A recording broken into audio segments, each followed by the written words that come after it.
Bayangkan, kamu sangat lapar, tidak punya makanan, anak-anak menangis kelaparan. Dan di tanganmu, hanya ada segenggam gandum terakhir. Tapi saat itu, kamu justru melihat seseorang yang lebih membutuhkan. Apa yang akan kamu lakukan? Di sebuah desa kecil, di pinggiran negeri Syam, hiduplah seorang lelaki miskin bernama Fuduil. Ia tinggal bersama istri dan 2 anaknya yang masih kecil. Setiap hari ia bekerja keras sebagai pemecah batu dan pemungut kayu di hutan. Musim kemarau panjang membuat desa mereka kering kerontang, tanaman tidak tumbuh, pasar sepi. Dan hari itu, Fuduil hanya berhasil membawa pulang segenggam kecil gandum yang hanya cukup untuk 1 mangkuk bubur.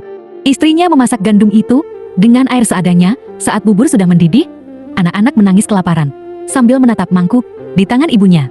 Tiba-tiba, terdengar ketukan pelan di pintu rumah mereka. Seorang pengemis tua berdiri dengan tubuh gemetar.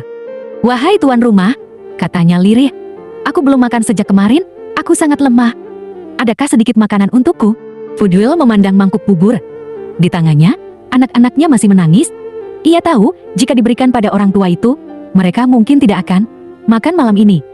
Tapi hatinya bicara, bukankah Allah mencintai orang yang memberi di saat mereka sendiri pun membutuhkan?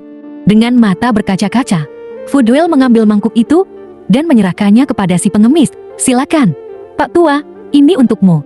Malam itu, mereka tidur dalam keadaan lapar, anak-anak menangis sampai tertidur. Dalam pelukan ibunya, Fuduil duduk termenung, menatap atap rumahnya yang bocor, tapi hatinya tenang. Ia percaya bahwa Allah tidak akan menyia-nyiakan kebaikan. Istrinya pun berkata, "Jika kita kehilangan makanan karena memberi, maka kita sedang menabung di sisi Allah." Keesokan harinya, Fuduil kembali ke hutan untuk mencari kayu. Tapi saat menggali di bawah akar pohon besar, ia menemukan sesuatu yang keras. Ia menggali lebih dalam. Ternyata itu adalah peti tua berisi emas dan perak.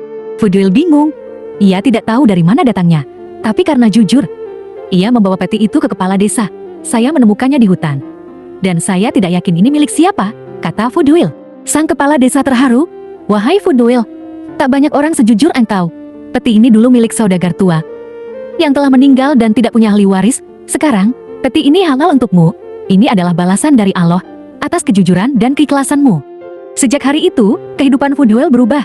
Ia gunakan harta itu bukan untuk berfoya-foya, tapi untuk membangun sumur, membuka dapur umum, dan membantu tetangga yang miskin. Ia tetap tinggal di rumah lamanya, tapi kini hati dan jiwanya lebih lapang, dan setiap hari ia berdoa, "Ya Allah, jangan jadikan aku lupa bahwa semua ini berasal darimu." Kisah ini mengajarkan kita bahwa Allah tidak pernah menyia-nyiakan kebaikan. Sekecil apapun, memberi di saat kita butuh adalah bentuk keimanan yang tinggi. Kejujuran dalam